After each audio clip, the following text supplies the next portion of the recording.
Je suis Sylvie Deschamps, brodeuse au fil d'or. Ici, nous sommes à l'atelier du Bégonia d'or à Rochefort, que je dirige depuis 1995. Brodeuse d'or, la particularité vient déjà de la matière.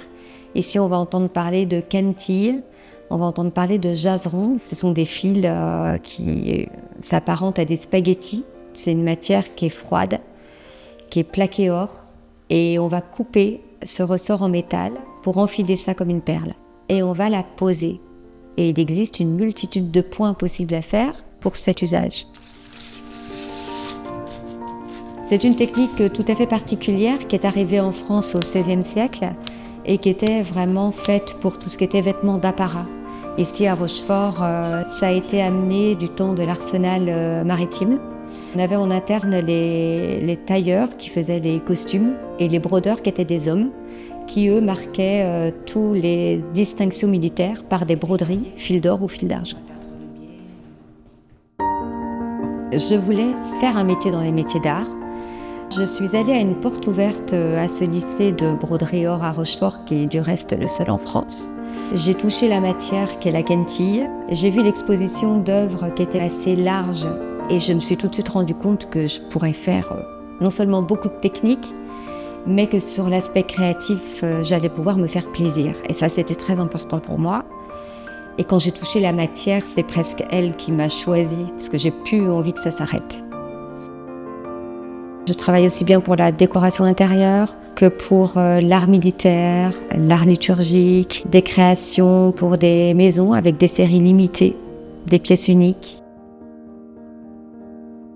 Je suis à la recherche de nouvelles matières et d'innovations dès lors que je suis en création. Là, je vais directement confronter ce que j'aime, la nature et la broderie.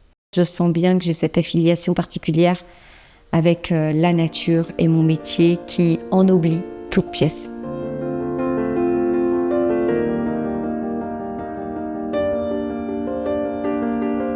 Dès lors que j'ai une aiguille entre les mains, je suis bien et que j'applique de l'or, que je fasse de la peinture à l'aiguille avec mes fils de couleur.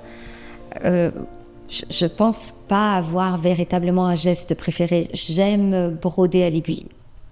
Tout de suite, ça me conduit à avoir un geste précis et à avoir également, par rapport à la fourniture qui est précieuse, une certaine responsabilité pour ne pas l'abîmer. Et j'aime assez cette confrontation-là.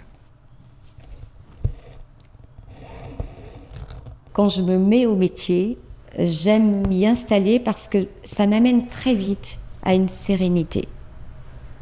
Vraiment, je me plonge dans ce que je fais, j'aime ce que je fais, donc je prends du plaisir.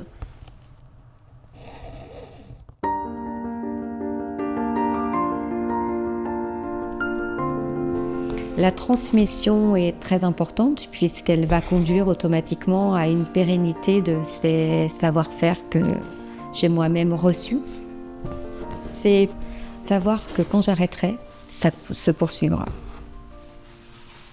Donc à mon tour, j'aime transmettre à Marlène Rouault, qui est mon élève, ancienne élève maître d'art, et je lui apprends sans retenue tout ce que je sais faire. Et ici, qu'est-ce que c'était ça? C'est un pailletage. Pailletage torse. Avec Marlène, moi, j'ai pas du tout de limite, et ensemble, on avance. Et l'idée aussi, ce que j'aime, c'est que l'élève dépasse le maître. Parce que là, tu as préparé ça. Ça, c'est ce duo. C'est vrai qu'au Bégonia d'or, on a cette envie de devenir une école à part entière de broderie or, au même titre qu'il y a l'école de broderie d'art, l'école Le Sage.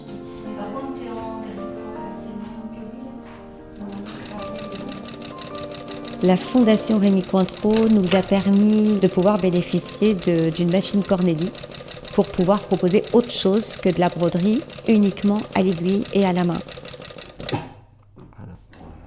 La main reste la reine. C'est pas une machine qui, par un programme assisté par ordinateur, va faire du 3000 points à la minute et là on n'a plus qu'à couper le fil, changer la couleur et tout se fait. On reste dans la maîtrise du geste mais avec des gains de temps, donc de coût. Les relations humaines avec la Fondation sont vraiment très bonnes. Ouais, vraiment. Ça, ça marche bien.